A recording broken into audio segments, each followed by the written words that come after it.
Shri Krishna Govinda Hare Murari He Nada Narayana Vasudeva Shri Krishna Govinda Hare Murari He Nada Narayana Vasudeva He Nada Narayana Vasudeva He Nada Narayana Vasudeva He Nada Narayana Vasudeva He Nada Narayana Vasudeva Shri Krishna Govinda Hare Murari He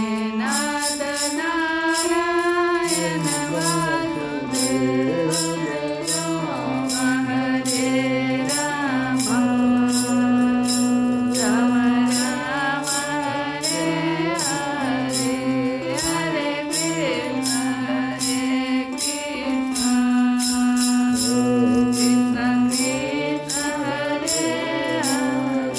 Krishna Hare Hare Rama Rama Rama Hare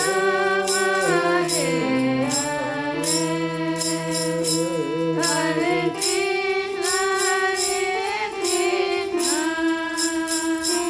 Krishna Krishna Krishna Hare Hare Rama Rama Rama Hare Hare Krishna Krishna Krishna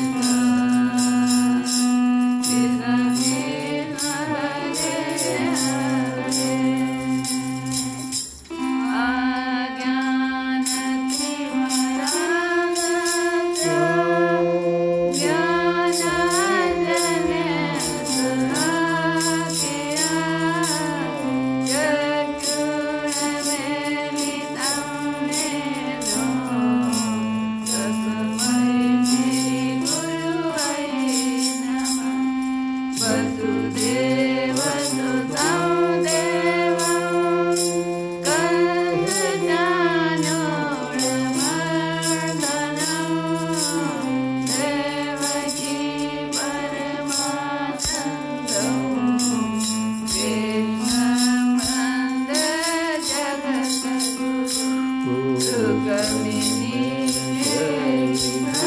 Yuktam Pitavarasugopitam Avaptatulasijantam Krishnamanda Jagataguru He Krishna Karuna Sindhu Dinabandhu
स्वस्ति श्री गणेशाय नमः। श्री सरस्वत्यै नमः। श्री सद्गुरु चरण कमलेभ्यो नमः।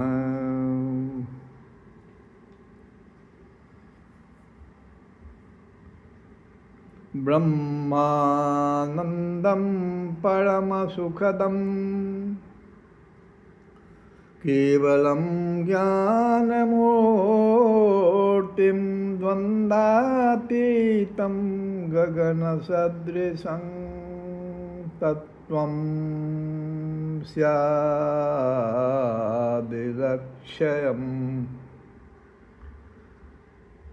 एकं नित्यं विमलमचलं सर्वधि साक्षिभूतं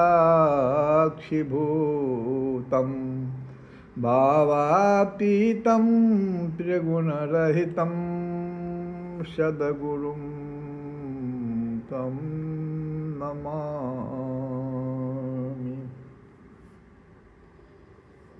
हरे राम राम राम राम हरे हरे, हरे कृष्ण कृष्ण कृष्ण हरे हरे, हरे राम राम राम हरे हरे, हरे कृष्ण कृष्ण कृष्ण हरे हरे, हरे राम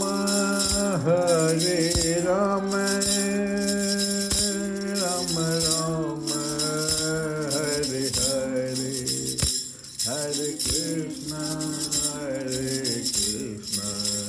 कृष्ण कृष्ण हरे श्री वृंदावन बिहारी लाल की, श्री रमापति रामचंद्र भगवान की जय, श्री पवन सुत हनुमान जी की जय। जय जय जय श्री राधे।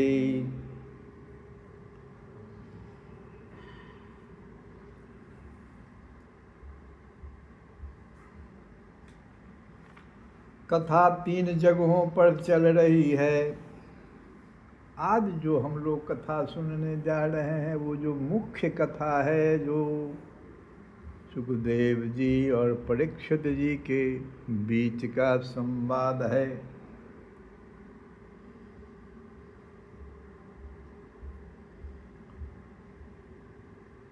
ध्यान दीजिए, नारद जी की कथा हम लोग कल सुन रहे थे। नारद जी जब पीपल अश्वत्थ पेड़ के नीचे छोटा सा बालक बहुत रो रहे हैं, वो जो चातुर्मास में जो जिनकी कथा उन्हें श्रवण करने को मिला था,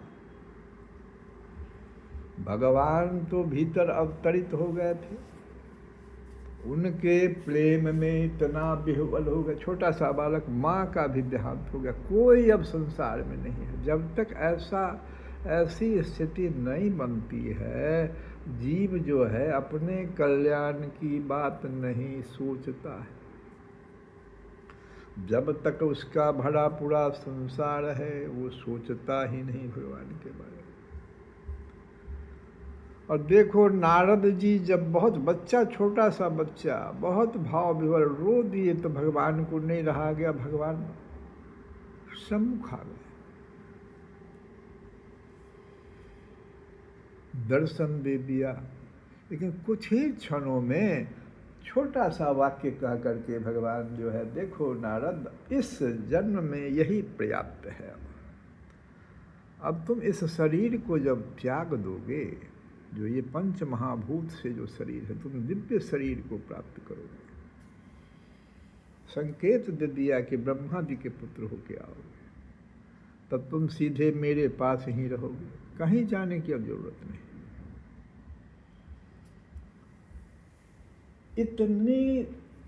इतना सा ही जो झलक मिला भगवान का, तो उपनिषद वहाँ पे कहता है कि जैसे कोई अपनी प्रिया का आलिंगन करता है, इसको बड़ा गहराई से सुनिए, तब भगवान के दर्शन का फल आपको भी प्राप्त हो जाएगा। क्योंकि हम सब लोग अपने प्रिया का आलिंगन करते हैं।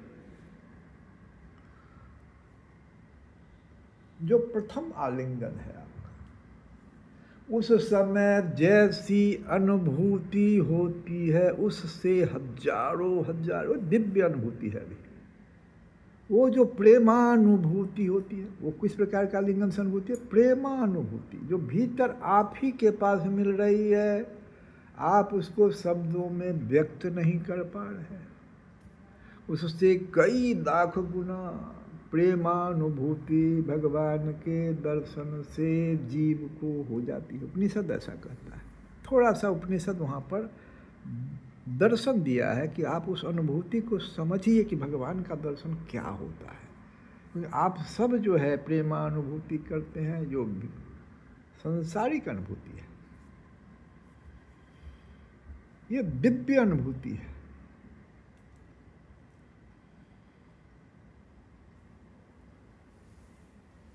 मछली को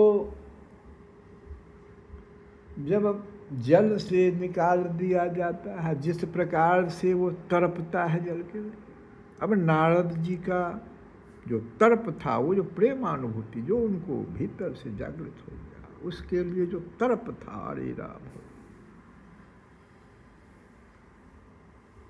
कैसे भगवान का दर्शन हो जाए। भगवान तो सांत्वना दे ही दिए थे। और जब दूसरा जन्म मिला उनका, तो भगवान ने उनको देवदत्ता नाम का बीना दे दिया कि अब तुम मेरे भजन का प्रयोग करो इसी बीना के सहारे। तो एक चीज ध्यान दीजिए, भगवान सिर्फ नारद जी को ही देवदत्ता नाम का बीना नहीं देते, जितने भी हम सब जीव हैं, हम सबों को भी बहुत भगवान हम लोगों को मानते हैं, बहुत प्रिय है हम लोग भगवान के। हम लोगों को भी देवदत्ता नाम का बीना दिए हुए हैं। कहिएगा कहाँ पर मेरा वो बीना है, तो हम तो उसको संसार में बजाते रहते हैं। ये श्वास जो आपकी हर क्षण हर पल जो चल रही है, यही तो देवदत्ता नाम की बीना, देव के द्वारा दिया हुआ बीना, देवदत्ता। आप उसका तो दुरुपयोग कर रहे हैं। भगवान ने तो श्वास पर श्वास में अपने भजन की बात कही नारद जी से। मेरा कीर्तन, जो तुमको दर्शन मैंने दिया था, जो अनुभूति हुई थी, वो लोगों को बताओ, जीव का कल्याण करो अब तुम इस देवदत्ता नाम के बीना से, क्योंकि एक दिन फिर ये छिन जाएगी। नारद जी की तो नहीं छिनेगी, क्योंकि वो तो उसी में लग गए। अभी भी व्यासदेव जी के पास जो नारद जी आए हैं, तो वही तो लोक कल्याण की बात कर दिए। व्यास जी का जो संकल्प था कि लोक का कल्याण कैसे होगा, सूत जी के पास जो संकल्प था शौनकादि ऋषियों का कि यज्ञ मेरा किस प्रकार से बिना कोई अड़चन के, विघ्न के पूरा हो जाएगा। तो भागवत की कथा सुनने से उनका यज्ञ पूरा हो गया। उनका संकल्प छोटा था। यहाँ जो है संकल्प है कि लोक का कल्याण कैसे होगा। तो नारद जी ने भागवत पुराण की रचना की अनुभूति दे दी। तुम ऐसी रचना अब करो जिससे कि भगवान की कथा, भगवान के नाम का लोगों में संदेश आ जाए, उसके प्रति श्रद्धा प्रेम उमड़े। और व्यास जी ने समझ लिया। तो देखो, कहते हैं कि गोबर, हम लोग सत्यनारायण भगवान की पूजा में भी गोबर का गणेश बना करके ब्राह्मण लोग क्या करते हैं, गोबर उठा के लाते हैं गौ का, और गणेश की आकृति बना करके गोला से बना दिया, और उसमें गणेश जी की स्थापना करके पूजन कर देते हैं। तो अब वो जो है गोबर गणेश नहीं है, अब वो गणेश हो जाते हैं। उनकी बड़ी पूजा होती है उस समय। कोई यह नहीं कहता कि तो गोबर है भाई।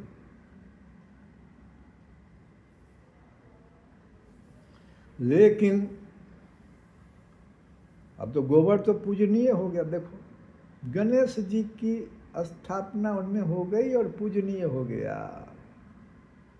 वैसे ही नारद जी अपने को कहते हैं कि भगवान ने मुझे, मेरे जैसे एक दासी पुत्र को देवर्षि नारद बना दिया। गोबर को जैसे गणेश ब्राह्मण बना देते हैं, वैसे भगवान ने दासी पुत्र को देवर्षि बना दिया। सभी जगह अब वे पूज्य हो गए।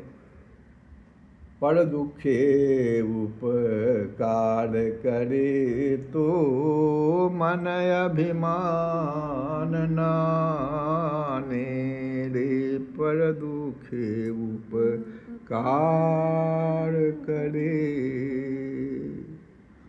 उपकार की भावना होनी चाहिए, तब आप पूजनीय होइएगा।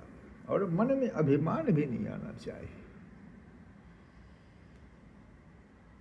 यही जो संकेत है दूसरे संवाद का, जिसमें व्यास जी को समाधान मिल गया।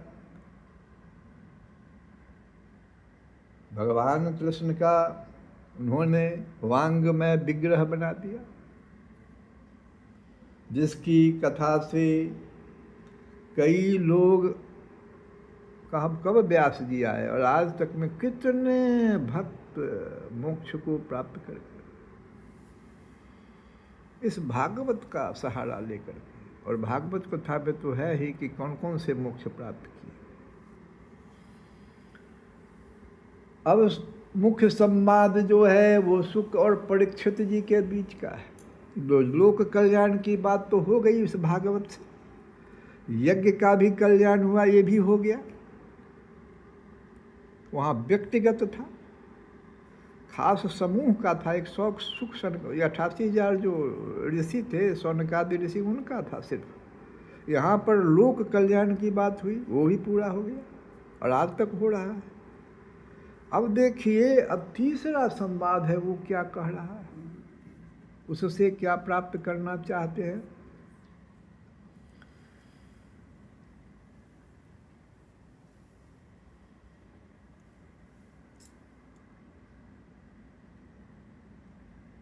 इससे यही है कि देखो, जहाँ भागवत है, क्योंकि कलयुग आने वाला था, नारद जी ने भागवत की रचना करवा दी।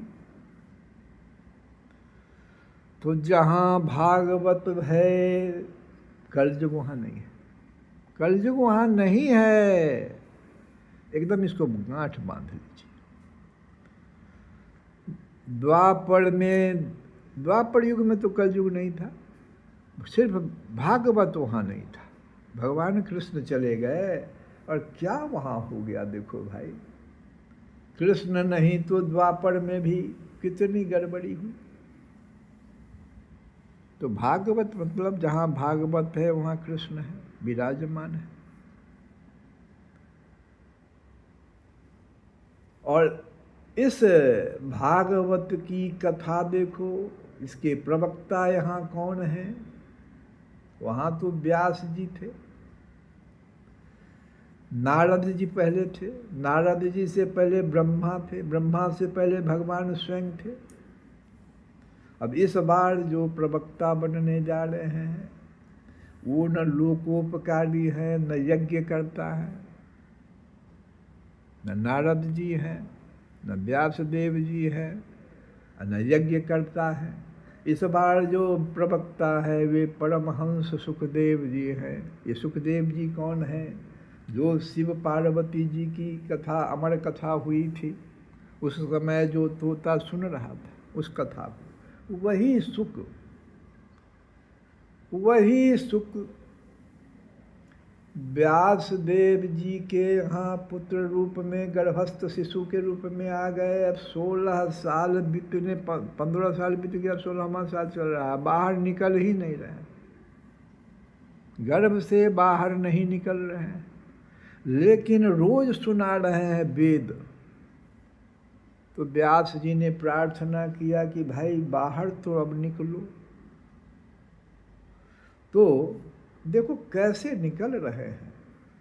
कह दिए कि देखो भूमि परत बाढ़ाबर जो पानी ऊपर से जब बादल से नीचे गिरी, उसकी हालत जो हो जाती है, क्या हालत उसकी हो जाती है। हमको डर है, बाहर निकलेंगे माया हमको लपेट लेगा, मैं नहीं निकलूंगा, माया से मुझे डर है। और कहने लगे अब लो नसानी अब ना लसई हूँ, बहुत दिन हो गया, बहुत हमको अब नहीं। तो फिर व्यासदेव जी ने बहुत प्रार्थना वगैरह किया, तो नाल सहित बाहर निकल गए और नाल को जल्दी से समूचे शरीर में लपेट के भागे। अब वो आगे आगे भाग, 16 साल के हैं, आगे आगे भाग रहे हैं, पीछे से व्यासदेव भगवान पिता भाग रहे, पुत्र पुत्र लौट जा, कौन सुनने वाला है। अरे संस्कार तो करवा ले, तो कह रहे हैं कि किसका संस्कार, जिनके मैल लगा हो वो संस्कार करावे, मैं क्यों कराऊं। आगे आगे भाग रहे हैं, पीछे से व्यास जी दौड़े चले जा रहे हैं। देवांगनाएं तालाब में स्नान कर रही है। 16 वर्ष के उस बालक को जो नाद लपेटे, उसको देख के कोई देवांगनाएं वस्त्र को पहनने के लिए तैयार नहीं, लेकिन जैसे व्यासदेव जी दाढ़ी वाले बाबा सब अपना अपना वस्त्र लपेट ली। तो पूछ दिया व्यासदेव जी ने कि बताओ 16 वर्ष का वो लड़का भागा जा रहा है, उस समय तुमने तो कपड़ा वस्त्र पहना नहीं, अब मुझे देखकर पहन रहे हो। तो कहा यही तो बात है, आप स्त्री और पुरुष में भेद समझते हैं, वह तो कुछ जानता ही नहीं। वो देवांगनाएं थी ना। ऐसे सुखदेव जी और नहीं लौटे। व्यास जी बहुत दुखी होकर लौट गए, लेकिन उनके पास तो ये भागवत पुराण था, नारद जी के द्वारा जो दिया गया, समझो। व्यासदेव जी जो ठहरे, इन्होंने क्या किया, सोचा कि जो छोटा लकीर कोई है तो उससे बड़ा अगर लकीर कोई बगल में खींच दी जाए, ये सूत्र जैसे समझ में आया। तो उन्होंने अपने कुछ शिष्यों को जो बड़े पारंगत थे मद्भागवत के श्लोकों में, 10वें स्कंध का जो बाल लीला है उसके कुछ श्लोकों को कहा कि इसको ले जाओ। और ये इससे तो स्वरूप का भान हो जाएगा। जब स्वरूप का भान हो तब तुम क्या करना, पहले स्वरूप का भान करा। जाओ तुम लोग उसी जंगल में जाओ जहाँ वो मेरा पुत्र है, और तुम कुछ दूरी पर हट के जोर जोर से तुम लोग इसका गायन करना। यही हुआ। जंगल में शिष्य लोग गए। सुखदेव जी ने जब, सुखदेव जी किस में लीन थे? सुखदेव जी ब्रह्मानंद में लीन थे, और भागवत पुराण की जो ये कथा है ये परमानंद को प्राप्त कराता है। ब्रह्मानंद तो ब्रह्मे लोक तक जाता है, और ये तो सीधे गोलोक, भगवान का लोक। तो जब उन्होंने कुछ श्लोकों को सुना सुखदेव जी, उन शिष्यों के द्वारा जो गायन हो रहा था, तो भाग खड़े हुए, दौड़े वहाँ पर। भाई क्या है, कौन, किसने इसकी रचना कर दी है? उन्हें पहली बार सुंदरता का भाव हुआ। अभी तक तो ब्रह्मलीन थे, कोई सुंदर और सुंदर की बात ही नहीं उनके पास थी। पहली बार उनको ये भान हुआ कि ओ बहुत सुंदर चीज़ मेरे कान से भीतर प्रवेश कर रहा है। यही भागवत का प्रत्येक शब्द वांगमय विग्रह भगवान का यही साबित कर रहा है। कोई आकृति नहीं, श्लोक जा रहा था कान से। ध्यान दीजिए आप लोग, वांगमय विग्रह जा रहा है। और इतना सुंदर, पहली बार जो उन्होंने सुना, इतना सुंदर गायन। जब स्वभाव, भगवान का स्वभाव सुन लिया उन्होंने, तो स्वरूप नहीं, पहले तो स्वरूप सुनाया उन्होंने बाल लीला का। अब भगवान का स्वभाव वाली जो कथा है श्लोक रूपी, उसको सुनाना उन लोगों ने शुरू कर दिया। तब सुखदेव जी ने पूछ दिया कि भाई बताओ तो सही,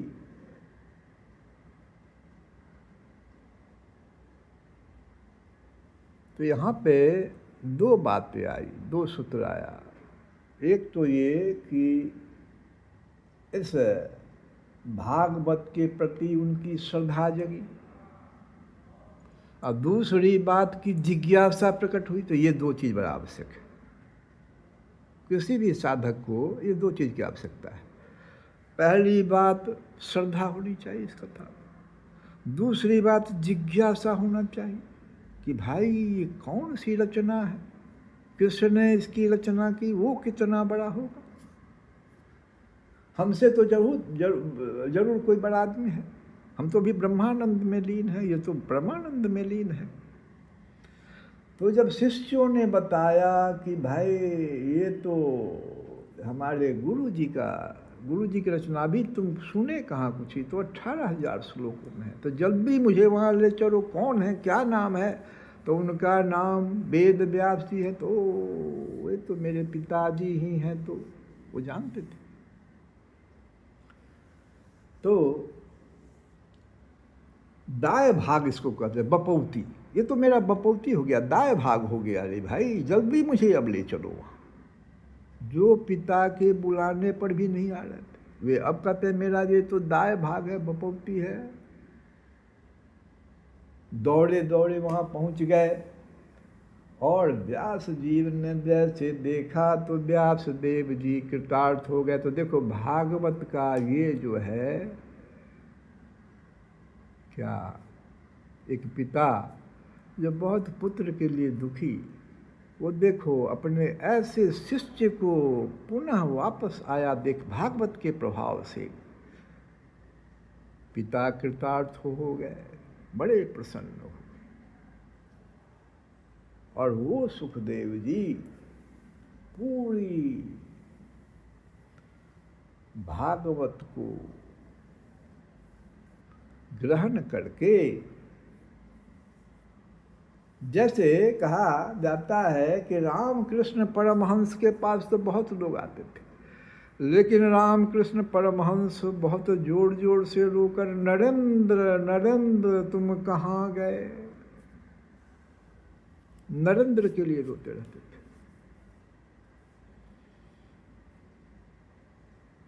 ठीक वैसे ही व्यास देव जी इसका तो भागवत की रचना कर चुके थे, लेकिन नरेंद्र को खोज रहे थे, सुखदेव जी को खोज रहे थे,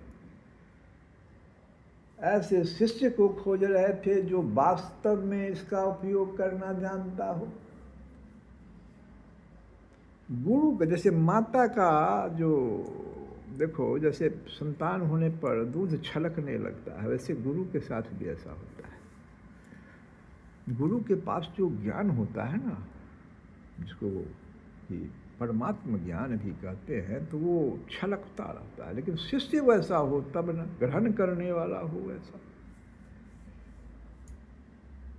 तब वो कृतार्थ होता है गुरु।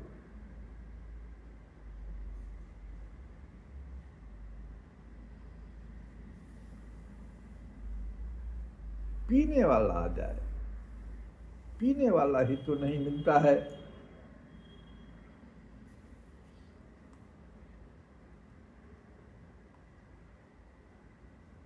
तो इस हमारे मन के बारे में भी यहाँ एक सूत्र आया है कि हमारा जो मन है वो एक समय में एक ही चिंतन करता है। उसको अगर आप संसार के चिंतन में डाल दीजिएगा तो कभी भी परमात्मा चिंतन करेगा ही नहीं।